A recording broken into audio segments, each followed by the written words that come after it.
Today is day 1 of driving from Texas to Wisconsin with my 5-year-old, 3-year-old, and infant while living in a Class A RV. We didn't want to miss our bestie's birthday party, so we left from there, driving in 30-minute increments to our first pit stop 70 minutes away at Waco Creekside Resort. Lola is still in the sleep-around-the-clock stage of babyhood, and she loves contact naps in the carrier. The following day, we made our way to the next pit stop at Tyler State Park. Alright, day 2 of traveling. We got a 2-hour, 23-minute trip ahead of us, and we're leaving at 11:20. So let's see how long it takes us.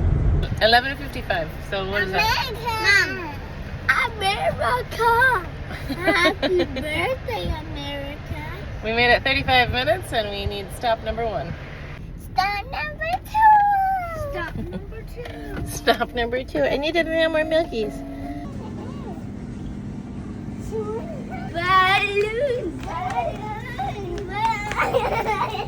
It's 2:40. We still have an hour left.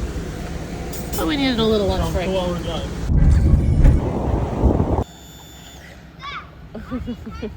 5:40, and we made it. Let's go swimming. We stayed at the campground within the park and spent the rest of the evening swimming at the beach on Tyler State Park Lake. Count down and I'll go underwater. This is the powerful 3, weapon 2, 1, go! This can go on my, remember the dance? And the babies. And the baby. Also that. Once Lola woke up, Andre held her and gave me a chance to swim with Luca and Olivia. As the sun started to set, we headed back for the night, getting the kids in bed just as the sky darkened. It's day 3 of traveling. On day 3, we had 3.5 hours to cover, so we started right away in the morning, catching Lola's first nap in the car. We stopped halfway for a long lunch in the RV, and then eventually made our way to Hot Springs, Arkansas. Hi, adventure baby. Hi. Hot. After setting up the RV, we made our way to the Hot Springs National Park and walked around the Grand Promenade. There were several hot springs scattered throughout the downtown. The kids had lots of energy to burn before bed, so we did a walking tour to see a handful of them and even took advantage of filling up our own drinking water at the Hot Springs fill station. We eventually found ourselves at Grateful Head Pizza Oven and Beer Garden. Yummy.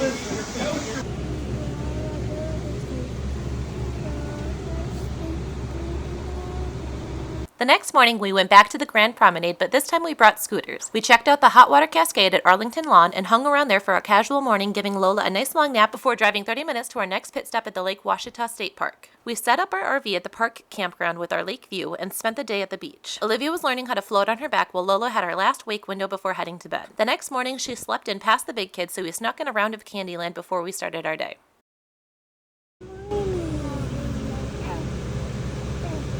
Losing like, where am I? Good morning, Peanut. Do you like the camping life?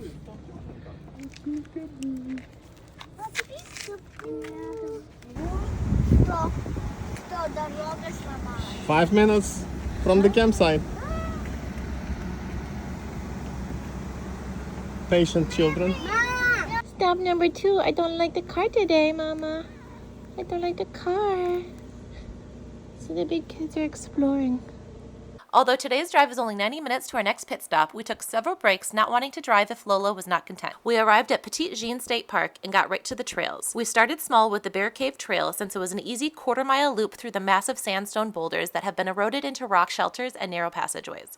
Lola's first hike. Lola's first hike. Hey, Tato, which way should we go? Мне кажется, нам надо идти. Давай посмотрим. This is Наверное, west. Andre is teaching Luca orienteering, and we've been encouraging Luca to take the lead on our hikes after helping him understand our route on the trail map. He's so enthusiastic on our hikes, and he's immediately turning around and sharing his knowledge with Olivia. Do you see this green thing?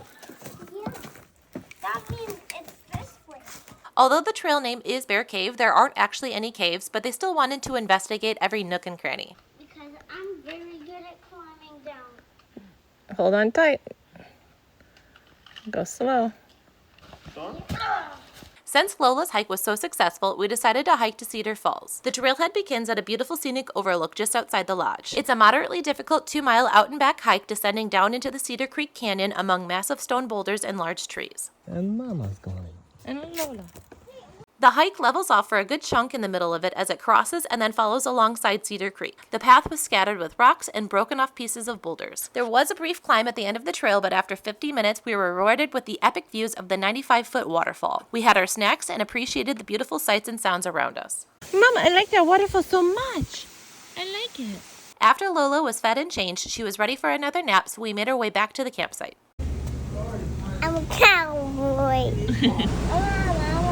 I want to keep her. You want to keep her? Yeah. She tries to run away. She can't because there's a leash.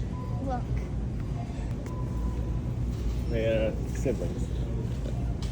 I can't run away. See? That's how we do it. And There's if nothing you like try Walmart to naps run when away, you're on a road trip. look. The next 2 days were big driving days, so we made plenty of stops, driving only 30 to 45 minutes at a time before giving Lola a break to stretch, feed, or get some fresh air. We eventually made our way to Starved Rock State Park in Illinois. We went on the St. Louis Canyon Trail, a 2-mile out and back hike that goes through the pine forest and in between tall canyon walls. Do you see the waterfall, little girl?